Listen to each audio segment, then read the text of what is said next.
All right, we're back for another episode of the YVR REMO Show. This is the last episode of the year for us, so it's been a great year, to say the least. We had an awesome episode last week, or a couple weeks ago, just in regards to a year in review. It was a roller coaster year, to say the least. We mentioned many, many times in that episode that we weren't going to do predictions, and this episode is completely dedicated to predictions for 2024. So, we're just going to have fun with this one. I mean, as much as we say we're not in the prediction business anymore, it's exactly what we're going to do today. So, all right, so we're going to get started. Let's have a look ahead right from the start in regards to rate cuts. Where do we ultimately see the first rate cut coming, or do we see a rate cut this year? So we're each going to do our own prediction here, and we're going to fast forward, or rewind, I should say, and see who was right. And the loser is buying a nice dinner. Where's the dinner? I don't know. Depends who's paying. Okay. All right. Well, we better be right then. I think the year will determine that. If it's another crap year, we're going to McDonald's. If it's like a good year, we're going to Gotham. So, all right, who's up first? So the prediction here is when are we going to see our first rate cut, or a rate cut in general? So I do think we're going to see rate cuts this year. I don't think we're going to see any more increases. I'm predicting that we'll see our first rate cut by the summertime. So I'm going to suggest July. The Bank of Canada meeting, the first Bank of Canada meeting that we have in July, is where I expect to see a cut, and I would expect to see a cut of 0.25%. Yeah, I suddenly feel like I should have a different take than you, but that's actually what I was going to go with. I think, Well, you can't have the same one as me. I know. Okay, well then I'll be the optimist. I'm going to go spring. So just prior to that too. We always say in the business, like, the rates go up in an elevator, down in an escalator. So I'm going to say, I'll say spring. Okay, well, I'm different. I'm thinking third quarter for the first rate cut from Bank of Canada. I can't imagine it's going to be more than 0.25. Hey, buddy, it's all positives. They're coming down at some point here. Yeah, so third quarter is definitely my prediction. The next one we're going to touch on is where we think rates will end off at the end of 2024. So, right now, generally speaking, let's use a 3-year term because that's the most common. We're sitting at, call it 6%, right, as of today. So the end of 2023, variables sitting in the range of 6.5%. I would predict, ideally, variables down about 0.5%. From a Bank of Canada perspective, so maybe 2 rate cuts next year. And I'm going to assume that fixed rates are down 1 full percent, sitting at 5 at the end of 2024. If I'm right in my predictions of timeline, I think we'll see more than 2 cuts next year. I think we'll probably see 3, maybe even 4 cuts, but I'm going to go with 3 cuts, and I think our rates are down by 0.75%. From a Bank of Canada perspective. So I do expect it to be down 0.75%, which is exactly what it went up by this year. I think it's realistic to think that it will come down by that much next year. And I would expect that those fixed rates, primarily almost every fixed rate has a 5 in front of it. And I think it's realistic to see a 5-year term by the end of next year have a 4 in front of it. That's where I was going to go. I'm Jesus guy, man. Well, I think we'll see more rates starting with a number 4. I think that'll happen next year. I'm probably leaning closer to Dean, maybe like three quarters of rate cuts. I mean, if you read media reports, I mean, there's plenty of people out there saying like it's going to come down quicker and faster than the market thinks. Probably the smartest guy in interest rates in Canada is a fellow named Benjamin Tall, and he thinks by springtime, maybe summer, the cuts are going to happen, and he's quoted saying he thinks it's going to be more than what sort of consensus seems to think. So, he's the guy with the philosophy of bad news is good news for our industry. When anyone that has a mortgage or is looking to buy a property, I mean, it's obviously going to be. It's going to get tougher before it gets good. I mean, this is all positive discussions. We're all hoping we're right. We're hoping Tyler's right. Come on, all of us. Tinfoil hat guys. Yeah. But again, it will get a little bit tougher as we round out. The first quarter of next year. That will be a tough quarter to say the least. But yeah, I mean, just looking forward at that. I really hope you're right, Tyler. I guess just moving into property values, and then we'll dig into some potential opportunities to look for going into 2024. But my prediction on property values is that we'll see at least a 10% increase. I can't see that not happening. Like, we're up over last year, which is, to me, is significant, knowing that it's been such a flatline kind of year. We've had rate increases, like the market's been slow and property values have still increased. I mean, Greater Vancouver, Fraser Valley, it's an average of about 7%, which is just interesting to me, right?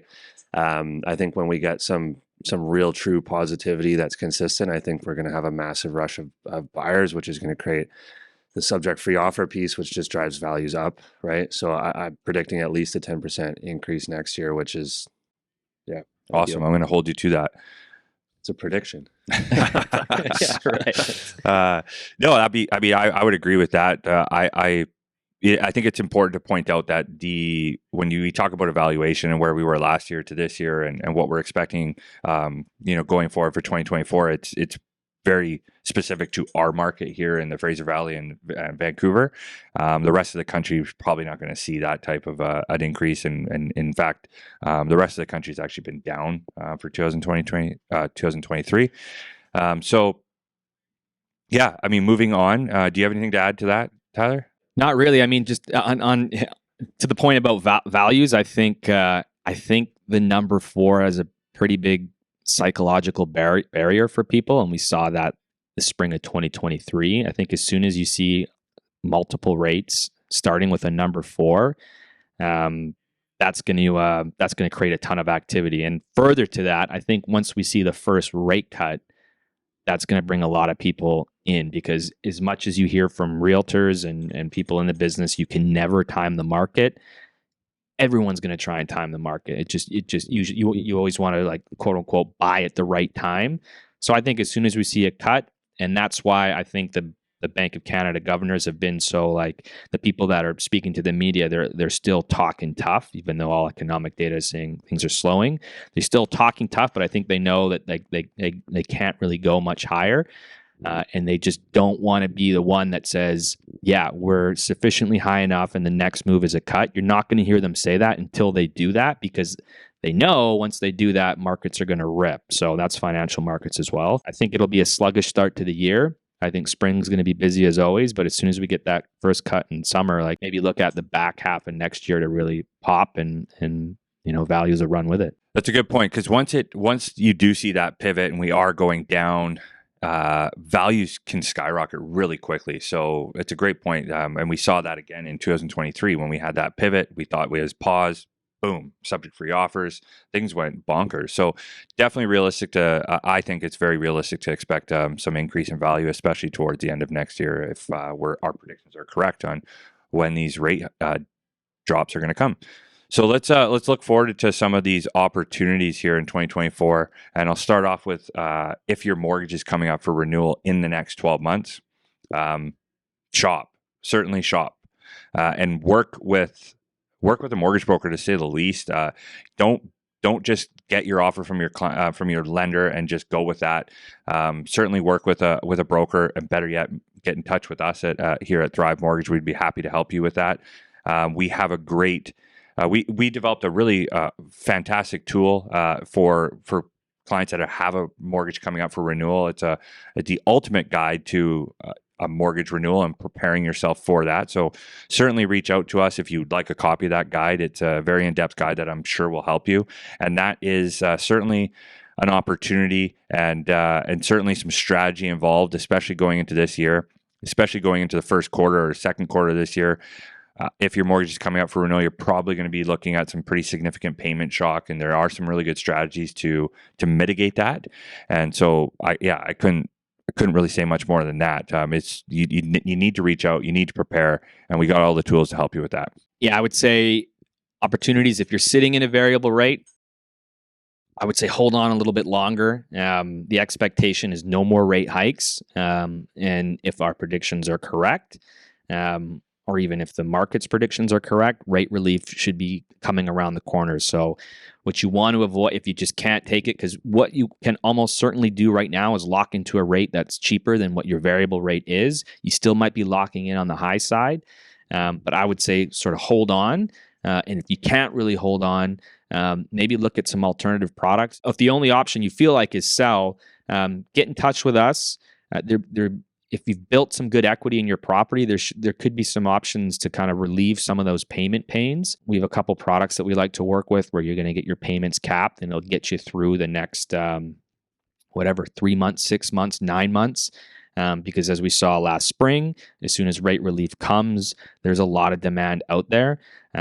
So that would be to not sell. So, like I could say, if you're in a variable, personally, I think maybe hold on for a little bit longer. If you need some relief and you have equity, make a phone call, give us a call, and we can talk about some options. Yeah, I mean, those are great suggestions rolling into the new year and just dealing with what we're dealing with. I guess another one, if you're in a position to do so, given everything that we've just talked about, potentially a positive change in our market coming in the next 6 to 12 months, ideally, it could definitely open up opportunity for purchasing at a lower price point and seeing a lift in value, which obviously, as we all know, if you've been in the real estate market where we live in the last 10 years, it can be pretty substantial. It can be life-changing. So, whether that means buying an investment property, upsizing, buying your first home in general, right? I think the rates have been very scary for a lot of people. The payments are nasty. There's no beating around the bush there, but if you can make sense of it for a short period of time, like even looking at an expensive 1-year fix kind of thing to get you through, right? And, maybe even putting some money aside to help supplement your payments just to really make sense of this. I mean, you could see, there's detached homes selling for $900,000 in the Fraser Valley, which that just totally wasn't a thing 2 years ago, right? Like you're looking at 1.1 minimum, and I could definitely see it getting back there. I don't think it'll be as quick as we saw previously when we had 1.5% rates, because that was a whole different beast. But there's definitely opportunity to try to either get into the market or buy an additional property, or, so I think you should be looking at that, figure out your numbers, figure out qualification. And, if you find the right property and timing is right, you can pull the trigger. Yeah, well said. I mean, that's a great opportunity to consider as just the upsize. We've had many episodes in the past on what does it look like to upsize, and I think that's going to be a huge opportunity, especially in the first half of the year. Is the ability to upsize and get from a townhouse to a single family home, like you mentioned. To see so many single family homes in the Fraser Valley under $1 million, it's fantastic, because for so long there was nothing on the market. There wasn't one property in all of Fraser Valley under $1 million for a single family home at one point in the last couple of years. So huge opportunity there, and I couldn't agree more. Maybe just rolling into somebody that maybe has equity and looking at opportunities there. Potentially somebody that needs payment relief.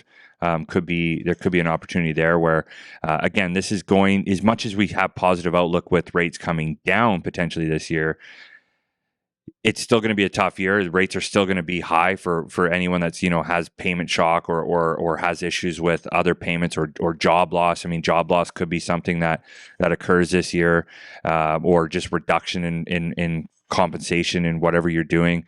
Consider looking at some payment relief. There are some pretty interesting, unique payment relief programs when it comes to folks that have equity and looking to, put monthly costs away for, say, as much as a year, having a reserve for as much as a year. Like looking at those options and tapping into some of that equity to really help you through the next 3 to 12 months. Could set you up for real great success in the following year of 2025, when things are already turned and continuing to go down. So just looking at strategies to get through this year, I would highly consider looking at that if you have the ability.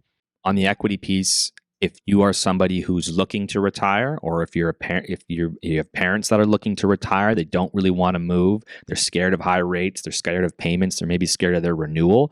Nervous about that. They don't want to sell just yet. They think times would be better to sell in the next year or two or a couple of years from now, but they're sitting in this massive, basically pile of equity, pile of net worth. Look at reverse mortgages, which should almost be retitled as retirement mortgages, because this is the best time we've ever had in Canada for reverse mortgages, simply based on competition. There's new lenders entering the space. It's no longer one person lending money in reverse mortgages, setting the rules, setting the guidelines, and setting really the cost and the structure of those loans. There's a lot more in place now. We're getting more inquiries on that kind of stuff. So again, if you are someone who's listening that is considering retirement, but might not have the pension or other net worth to kind of fall back on to cover the cost of your mortgage, if you're sitting in a home with the mortgage, even if you have no mortgage, but figure, okay, yeah, I'm probably ready to retire in the next, this year, next year. I have all this net worth. I don't know what I want to do just yet. I don't think I can, cover the cost of the home, whatever. Talk to us, talk to someone about a reverse mortgage, because those opportunities are only going to grow next year and beyond. That's a great point. I want to touch on that. I know we've talked about reverse mortgages. We actually have another really fantastic tool. It's the ultimate guide on reverse mortgages. If that's something you're interested in or want to learn more about, maybe you have parents that have, significant equity or maybe free and clear homes, and ultimately want to look at leveraging that equity, but don't want to put them in a position where they can't afford monthly payments that have maybe restricted them from doing something like that in the past. Really consider this type of a strategy, and definitely reach out if you want a copy of that guide. Another free ultimate tool that I think you'll find great value in, and that's one thing I wanted to touch on as an opportunity is consider early inheritance. If you're somebody that is sitting in a home with significant equity, and you want to maybe potentially help one of your grandchildren or your children get into the market and be able to give them an early inheritance to have that down payment, reverse mortgage is a fantastic way to do that.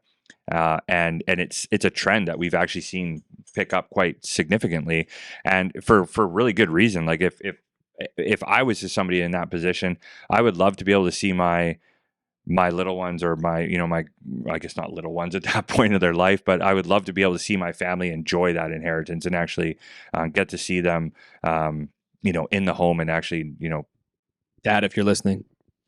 yeah. But yeah, just how cool would it be able to actually watch your family enjoy that money, opposed to you not getting to see that. So definitely a good opportunity. I think one thing I want to touch on, maybe I'll pass it to Derek, is just what are you saying to those folks that are sitting in those low fixed rates that they they got in maybe 2021 or even 2020 for that matter? I'd say congratulations. This is a great move. I mean, I think you have a great opportunity simply in the mortgage that you have. I mean, if an upsize is something that you're considering, like a lot of people typically, as a first-time buyer, you're going into like a condo, then a townhouse, and the goal is always detached home. If you can try to make sense of that upsize right now, because it's interesting, but the gap between detached and strata properties has closed a lot, right? Like we're talking about detached homes in Abbotsford for $950, townhouses in Abbotsford are $758, right? So to make that transition, especially if you have a really cheap fixed mortgage on say $500,000, keep in mind you can probably port that mortgage, and the additional financing that you'll need will be at current rates. So it'll all blend to something very, very reasonable. So it will be a great time to try to take advantage of that while trying to time the market for an upsize. Outside of that, I mean, if you're happy, I mean, ride that mortgage out to the very last day that you can, right? Like you don't want to be refinancing. Look at second mortgage options or HELOCs rather than paying that thing out. Just to look to round out this episode, one last opportunity I think we've talked about in the past, and is something that makes a lot of sense right now, would be potentially a presale with rates on the hopefully on the decline this year. Banking on Tyler's prediction of the spring, a presale could be a great opportunity, especially one that's maybe closing in 24 months or more, with property values are supposed to go up in these types of times when rates go down. We typically see property values go up, so it could be a great time to tie up a presale. And by the time you're ready to move into that home, the values are hopefully quite up significantly, and your rates are a lot lower. So just another opportunity to maybe hone in on and consider this year. Lastly, just to kind of round it out, it's a short episode. We had fun with this one. I mean, again, we're not in the prediction episode or prediction business, so maybe Paul can get a disclaimer on this one for that, especially Tyler's prediction of spring. Come on, how many times are you going to say that? Yeah, but just to round it out, definitely a fun. It was a roller coaster year to say the least, but we had a great year. All things being equal, we're really looking forward to this year, to say the least, and getting into some real positivity like we talked about. And lastly, we have some great changes on the horizon with our show. We're going to continue to bring you 2 episodes every month. And we have some other cool stuff coming out that from a content perspective and other things that we're doing in the industry and in the business that we're going to be releasing in the new year. So look forward to that. And if you ever have a question or ever need anything, don't hesitate to reach out. We're always here. And thank you for listening.